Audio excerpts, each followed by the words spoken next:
idea es presentar algunos elementos que hacen a esto de las políticas culturales en el territorio, enfocado en la Dirección Nacional de Cultura como un ejemplo de política institucional, obviamente, a nivel de políticas culturales nacionales, más allá de que la Dirección Nacional de Cultura obviamente tiene su desarrollo también en vinculación con políticas más locales, digamos, ¿no?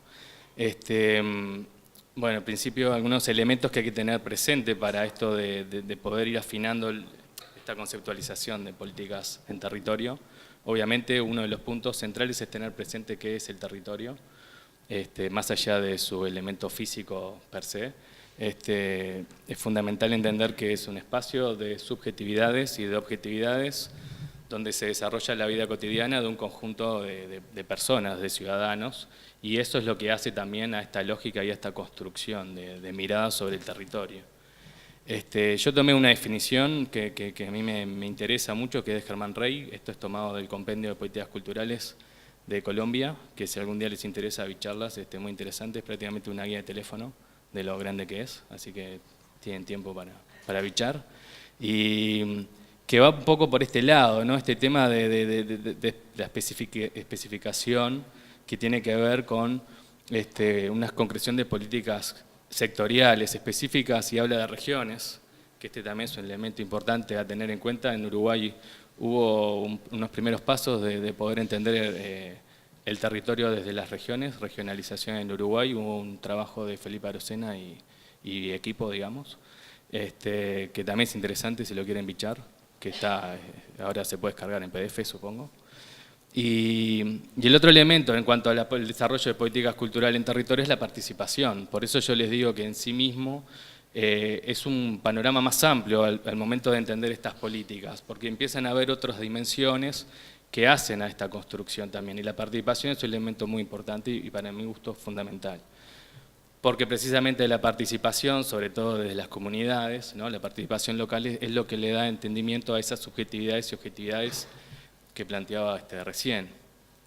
Entonces, por un lado, tener presente que la Dirección Nacional de Cultura, en cuanto a su proceso de nueva institucionalidad,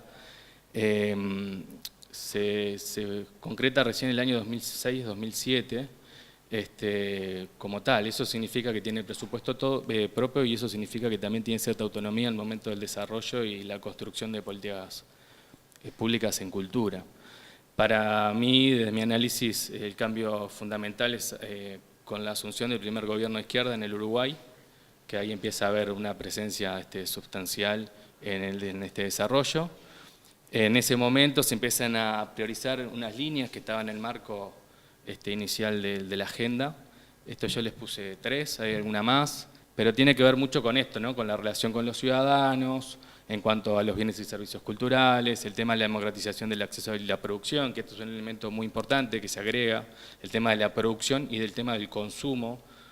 O sea, ya no es solamente el acceso a los bienes y servicios culturales, sino que posiciona al ciudadano desde otro lugar. Por eso todo el tema de la ciudadanía cultural.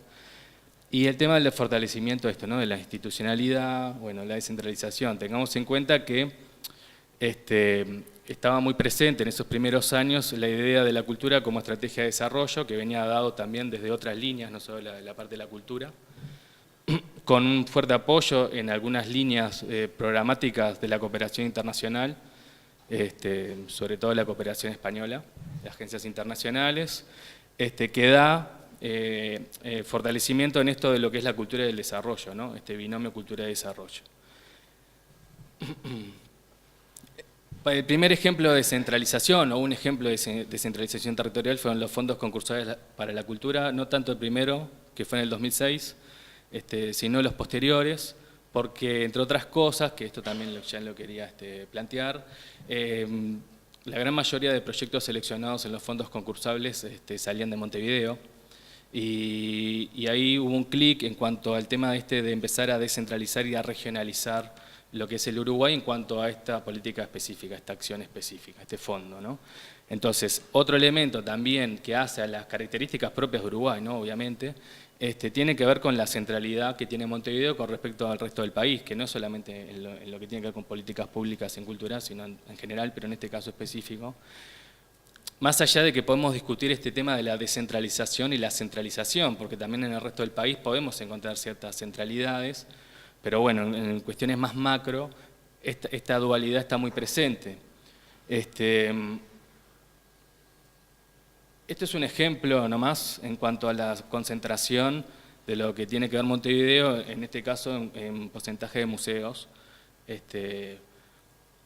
con respecto al resto del país. Esto sucede lo mismo en otras líneas también, en las líneas que se les ocurra en cuanto a lo que tiene que ver en el campo de la cultura, que hace a esta concentración. Yo como ejercicio con mis estudiantes les digo un ejemplo que no son de Montevideo y les pregunto, bueno, ustedes en los lugares en los cuales están, que han nacido, ¿cuántos cines hay?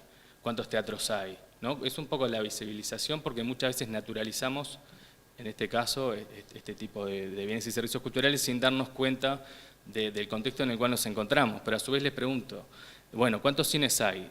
Bien, hay uno seguramente, o dos, o ninguno, depende también del lugar. Y de esos cines, ¿cuándo funcionan? ¿No? Seguramente los fines de semana, o sea, viernes y sábado, quizás un domingo, y en muchos casos ni siquiera son todas las semanas. Eso también hace, más allá de la discusión que puede haber detrás, a este tema del desarrollo y de la participación en cuanto a bienes y servicios culturales. Esto, bueno, puse precisamente por el poco tiempo, pero después la idea es seguir dialogando, algunos actores claves que hacen también al territorio y al desarrollo de estas políticas. Obviamente, por un lado, el tema del gobierno-estado, lo puse así como binomio porque una cosa son las políticas de gobierno y otra cosa es lo que tiene que ver con las políticas de Estado, digamos las leyes, ¿no? Que trascienden al gobierno de turno, que eso también le da institucionalidad, le da un fortalecimiento, con respecto también al papel que cumple el gobierno dependiendo del momento en el cual se encuentre. Con distintos niveles de gestión, o sea, porque también hay distintos niveles de gestión, tiene que ver con lo local, con lo departamental, con lo nacional, con lo regional, porque muchas de las políticas que hay hoy día en el Uruguay responden a un contexto regional. O sea, las políticas, por ejemplo, los fondos concursales de cultura, obviamente, desde mi punto de vista, vienen de Chile, de los fondos concursales de Chile, y así con otros casos que son de ida y vuelta, digamos, porque tienen que ver con diálogos regionales en el desarrollo de políticas culturales. Y por otra parte, también con el marco internacional. La ciudadanía cultural no es algo que se le ocurrió a Uruguay de un día para el otro, sino que viene dado en un marco de discusión amplia. Yo creo que esto ya viene desde el Congreso Mundial de Políticas Culturales de México en el año 80. Pero así ocurre con otros elementos que también hacen a estas grandes líneas. La línea de patrimonio, que hoy día está todavía está ahí en los primeros pasos, en algunos aspectos, digamos acá, en otros lugares tiene un desarrollo mucho más profundo y ya de mayor alcance, como pueden ser las industrias creativas u otras líneas también de política cultural. El papel del sector privado con respecto, bueno, esto les puse un ejemplo, el Fondo de Incentivo Cultural, que es un fondo específico que es donde está presente, que podría también tener una incidencia en cuanto al desarrollo de política cultural en el territorio, en cuanto a diálogo, ¿no? Muchas veces con el sector público. El papel de la comunidad, que yo creo que todavía es débil en muchos sentidos. Comunidad organizada, ¿no? Sociedad civil organizada, no estoy hablando de ciudadanos individuales, que eso también es difícil, por eso puse lo del Plan Nacional de Cultura, que puede ser una posibilidad de espacio de discusión al momento de construcción de políticas culturales. Veo difícil igualmente que el ciudadano como persona individual pueda aportar mucho a un Plan Nacional de Cultura, o sea, es un conjunto de discursos, digamos, lo que puede posibilitar eso, pero bueno, todavía está en sus primeros pasos, así que habría que ver. Y el otro, que sí me parece el punto clave, es el tema de los centros MEC, que es clave, pero muy clave, porque es parte de la política propia de los centros MEC, que es el diálogo incluso que tiene la Dirección Nacional de Cultura con otras instituciones. O sea, por ejemplo, hace poco hubo una síntesis, porque el área de ciudadanía cultural, que nace en la Dirección Nacional de Cultura en el 2008, se sintetiza con lo que era el espacio del territorio. Entonces ahora es ciudadanía y territorio, para que vean un poco también el tema de las sinergias que hay, y con los centros MEC es fundamental estos diálogos. Entonces, algunas reflexiones para tener presente nomás esto, lo que yo le decía, tener presente el hábitat, no el hábitat, que eso se pagan las facturas. Porque es ahí donde está presente el ciudadano y la comunidad. No es lo mismo pensar en lo que es la frontera, la cultura de frontera con Brasil, por ejemplo, y que el carnaval de Artigas tiene más que ver con el carnaval brasilero que con Montevideo. O sea, y el carnaval de Montevideo no es un carnaval del Uruguay, sino que es un carnaval precisamente montevideano, que hace poco, hace unos años, con algunos esfuerzos de conjuntos que vienen de San José o de otros departamentos del país, pero igualmente es fuertemente centralizado en lo que es Montevideo, ¿no? Y así ocurre con otros espacios también de construcción de política. Tener presente las distintas líneas de comunicación en cuanto a regiones territoriales, nacionales, estos diálogos. Tener esto también, una política cultural flexible en cuanto que claro, que las sociedades son dinámicas. O sea, lo que ocurre hoy no necesariamente va a seguir ocurriendo dentro de 20 años. Estamos en una sociedad en movimiento y también tener presente esto. Estos son algunos elementos que tomé de bibliografía. Y yo creo que esto sintetiza bien, y acá termino, un poco la importancia de las políticas culturales en el territorio, políticas culturales territoriales, que esto lo saqué de un libro que salió el año pasado de los centros MEC, que dice así: la descentralización y la priorización del trabajo en la gestión territorial se fue construyendo junto con la política. Actualmente todo lo que sucede en el territorio es decidido por las coordinaciones departamentales y equipos territoriales en estrecho vínculo con las redes locales.